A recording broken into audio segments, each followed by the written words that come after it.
Hello, welcome. I'm Delisa. If you are brand new to my channel, I'm the CEO of Spirit and Spark. I'm a fifth generation psychic medium, and I have a boutique spiritual center located in Las Vegas. But we have clients that we work with across the country, myself and my practitioners on my team. And I want to add some extra value to my channel. And so I like to come on here and teach meditation classes and lead you through different psychic development games. And so if you are new to this channel, please go ahead and subscribe. And I'd love to hear from you in the comments. So give the video a thumbs up and then leave a comment and let me know, let me see, I want to think of a question I want to ask you. What are you looking forward to the most from your week ahead? It doesn't matter when you're watching this video. I feel like Spirit has a way, the universe, of sending you to this video, to content, to the right people, the right conversations, exactly when you're supposed to be here. So what are you looking forward to the most from the week ahead? Because I feel like when you have gratitude in your heart, then that brings in more positive energy and better things will happen. And so tell me something you're excited about for the week ahead. Perfect. Okay, so today's video is exclusively for the Soul Sanctuary members. I love our Soul Sanctuary members. Hello. These people that are in the group are from all over the United States. We have a private Facebook group. We do a different guided meditation every week, and then they get that recording to the meditation afterwards. And then we do little things here and there, and today's video is no exception. It's part of a perk of being a Soul Sanctuary member. If you are catching this video and you're not a Soul Sanctuary member, then you can go to spiritandspark.com, all spelled out, and you'll see the Soul Sanctuary in the menu. And so you can join Soul Sanctuary there, and we'll add you to our private group, and you can partake in the festivities and all the fun. It's really a supportive community. It's one thing I really like about it is that regardless of who you are, what you're going through in life, the members in that community, I feel really support each other, and they like to communicate and talk to one another, even though most of them have never met in person. So today's Soul Sanctuary Q&A is going to get started. And so what I have is a list of questions that the Soul Sanctuary members put together, and I'm going to answer those for you now. And if you are a current Soul Sanctuary member and you have a question you want to ask, you can go ahead and put that in the comments right now. Otherwise, we will get started. So the first question, and what I would advise is if you're not a Soul Sanctuary member, keep watching it anyway, because I think you're going to learn something from this video. Like I said, there are no accidents. You clicked on this video for a reason. Okay, so the first question that came in is there's a member that's looking to travel to Ireland and Scotland late summer and wants to know if the trip is going to go on. But really the real question, the meat of the question is, she admits that she's afraid to go because of the virus. And I get this question a lot from clients. When's the virus going to end? What can we expect? And the virus is tricky, okay? And every time I look at it, I feel like there are components of it that treat each person differently. And I've seen this. People have said that, oh, I got it, my husband got it, and we're both having different symptoms. So I've heard of this account from people. So it's unpredictable. And so something I would ask you to think about is, where do you, yeah, thank you. I listen to Spirit, and so when I'm talking, they give me downloads. Where do you need to relinquish control?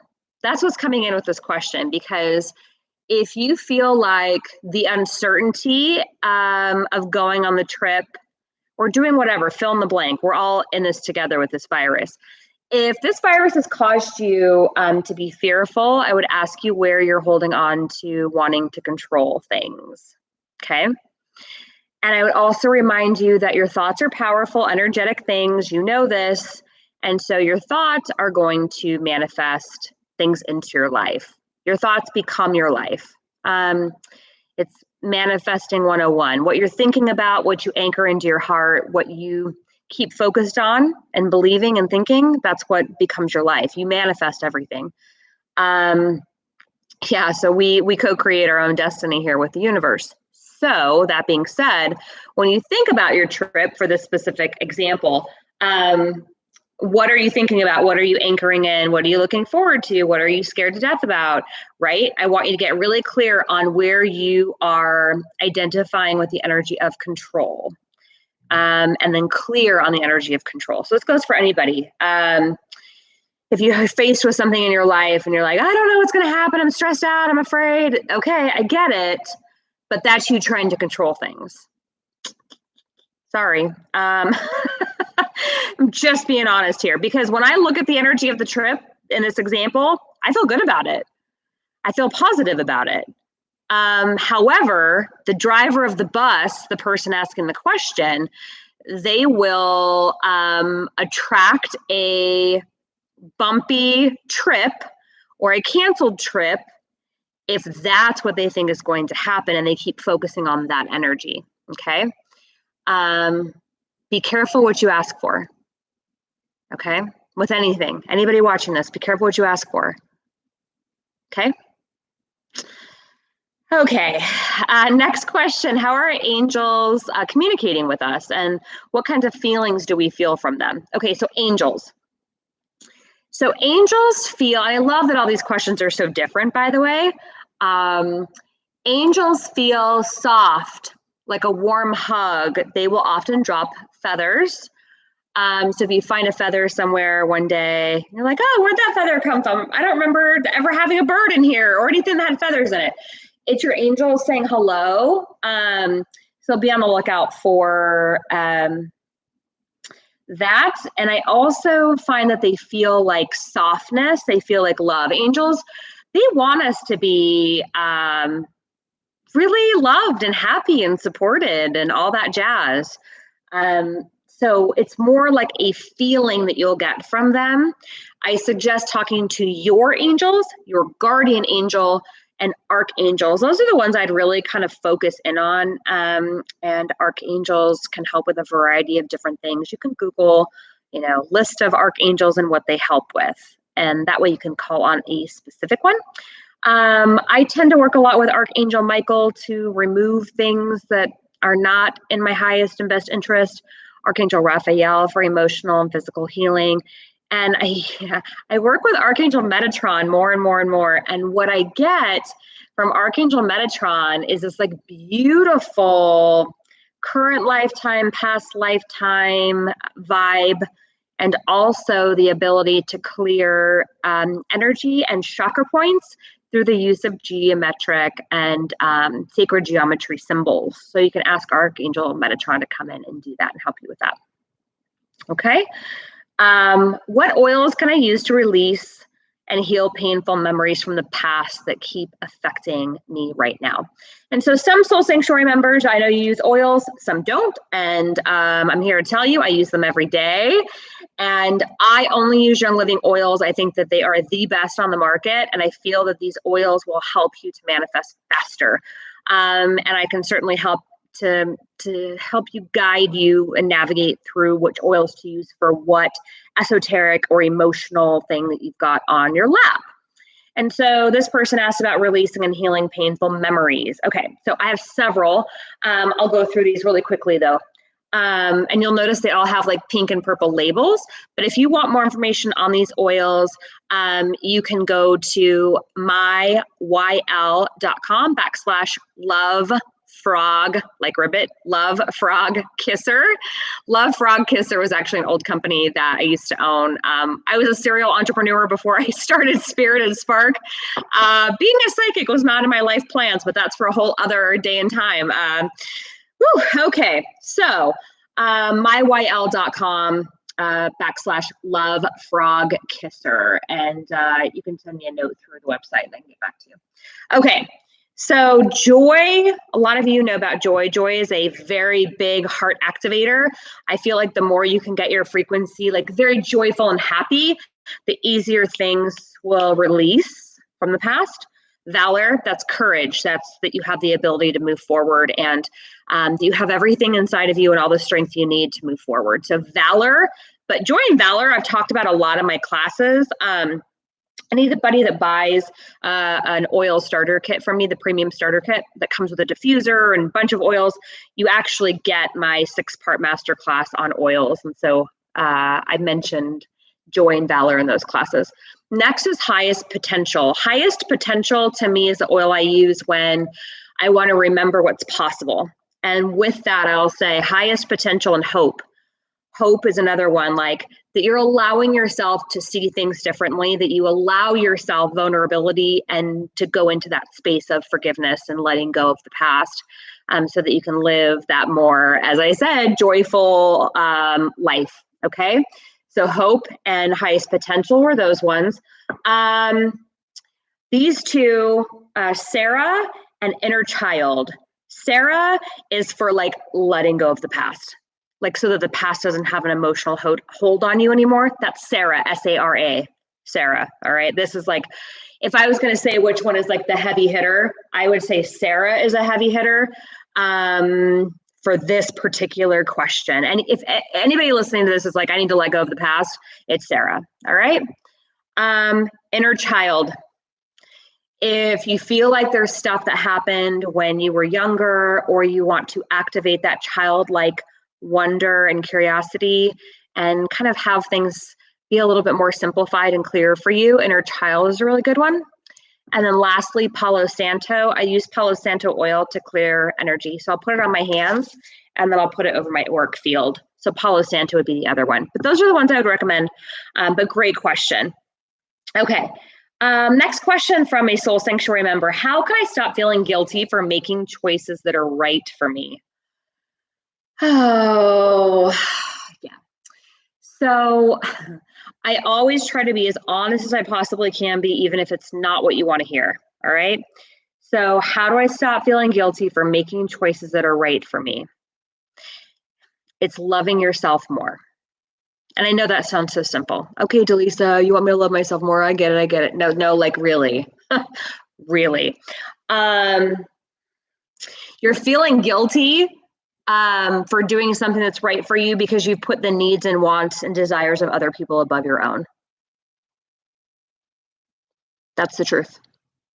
That's the truth. You are feeling guilty because you feel like you should have chosen differently because then somebody else would be happy. So this question is really about, how do you love yourself more? How do you value yourself more? How do you put yourself first? How do you make yourself a priority in your own life again? How do you make yourself a priority in your own life once again? How do you do it? It's by choice. It's by each day doing something that shows that you love yourself, that you care for yourself, and that you're important in your own life. Because I'm here to tell you, based on that question right now, you do not rank yourself that high in your life. You rank other people before you, and you value what other people think of you because there is an attachment to your worthiness. So if you do something nice for somebody or something that they want, then you feel like, oh, I'm loved because I did this for them, and they appreciate it. So you've attached your self-value with what other people think of you. And that is always a recipe for disaster. So what you need to do is find a place within yourself where you love yourself unconditionally, you forgive yourself for everything you've ever done, and you really just anchor in on that love for yourself and make choices that are good for you.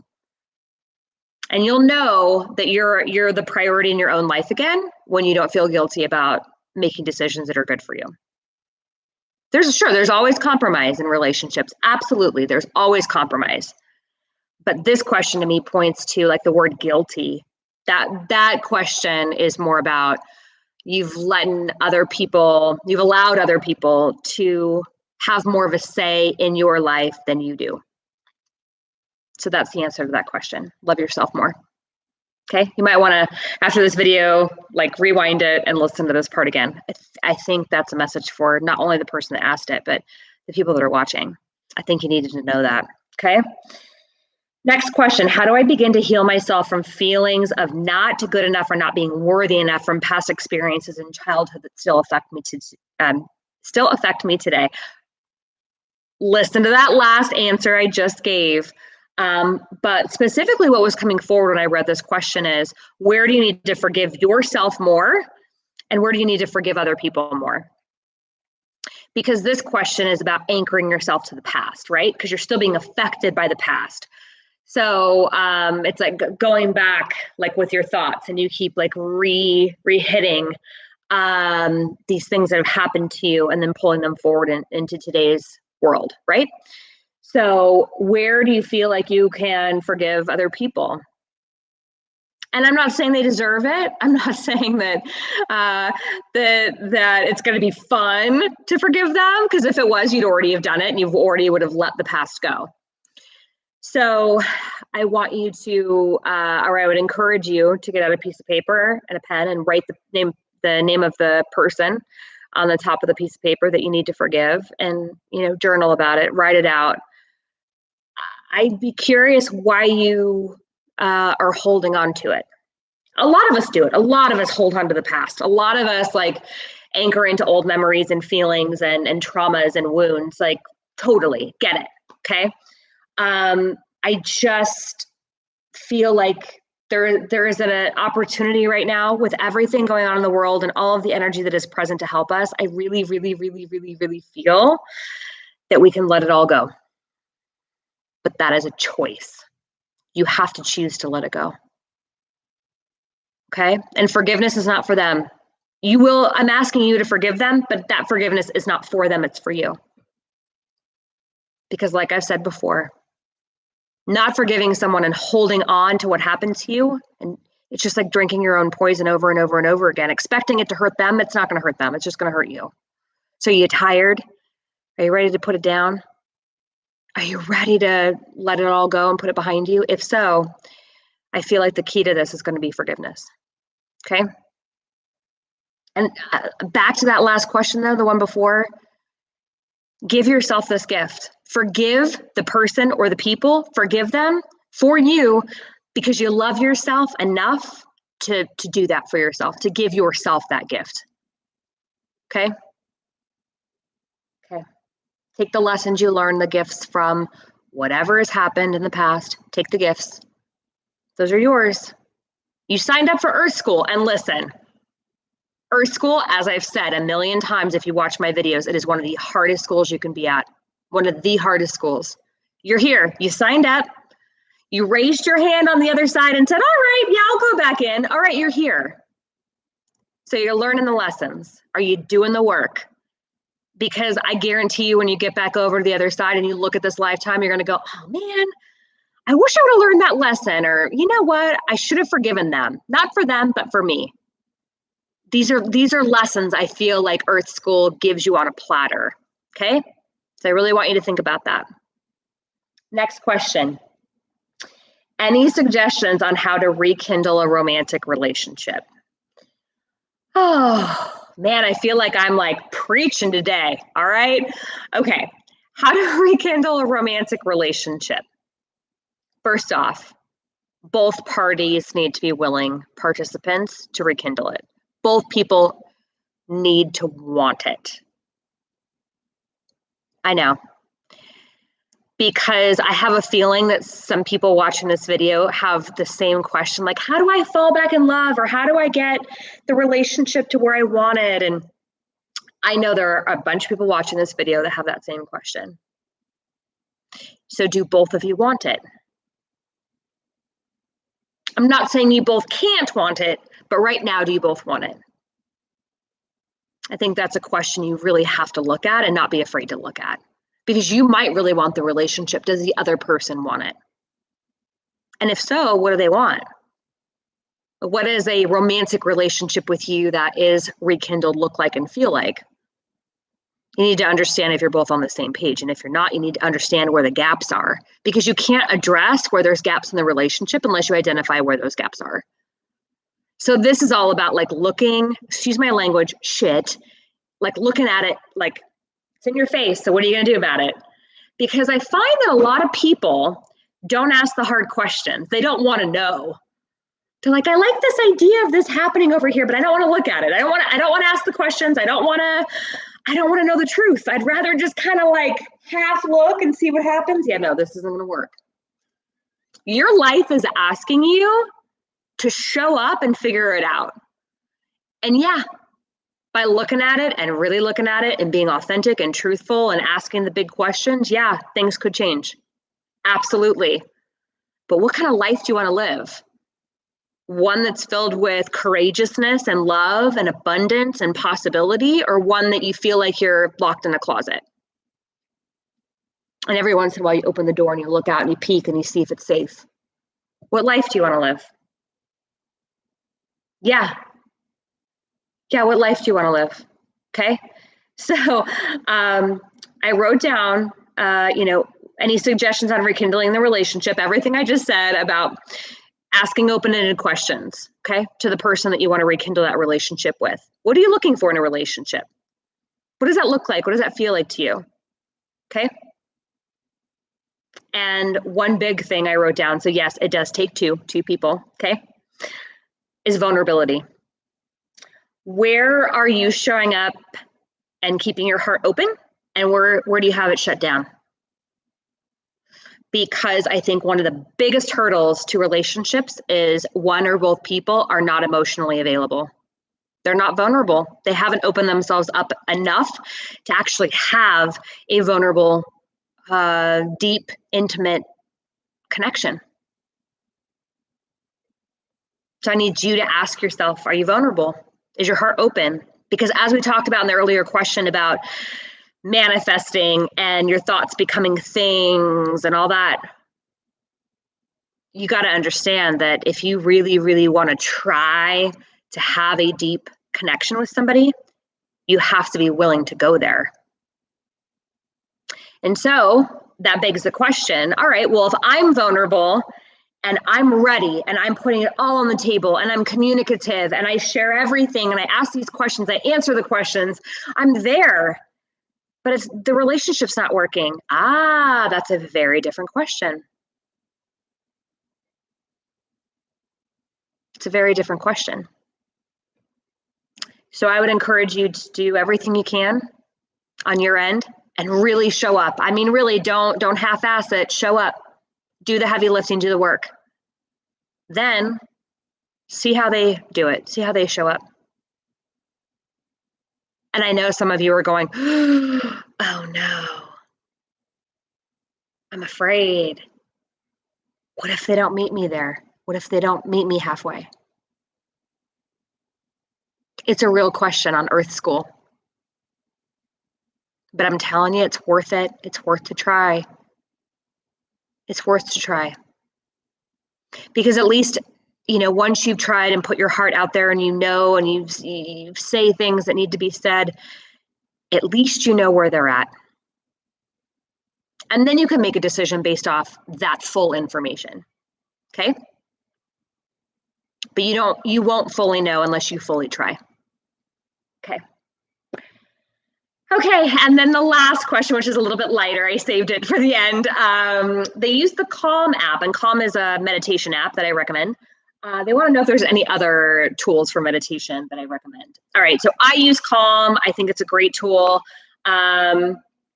Insight Timer, I don't use Insight Timer because I like Calm, but a lot of people use Insight Timer, so I take a look at that. Sacredacoustics.com, love them. I love their meditations. I would definitely recommend checking out sacredacoustics.com. And you could always search on YouTube, right? So I put out meditations, but you could also just type in guided meditation for blank, and then whatever you're dealing with in your life, love, finances, abundance, manifesting, sleep, whatever word you want to use, there will be a ton of meditations that pop up. I call it like the YouTube roulette. You just don't really know what you're going to get, but it's worth a shot to try and see if you can find a few that you like. But I use Calm. I like Calm. And of course, the Soul Sanctuary meditations. So I just want to say thank you to all of our Soul Sanctuary members once again. I love you. I value you. Thank you for your energy, your time, your resources. And again, if you're interested in joining our group, go to spiritandspark.com and click on Soul Sanctuary in the menu. And if you do want information on the oils, go to myyl.com/lovefrogkisser. All right, well, I'm off today and I got to go help more clients. So thank you so much for joining me, and I hope to see you again soon. Bye for now.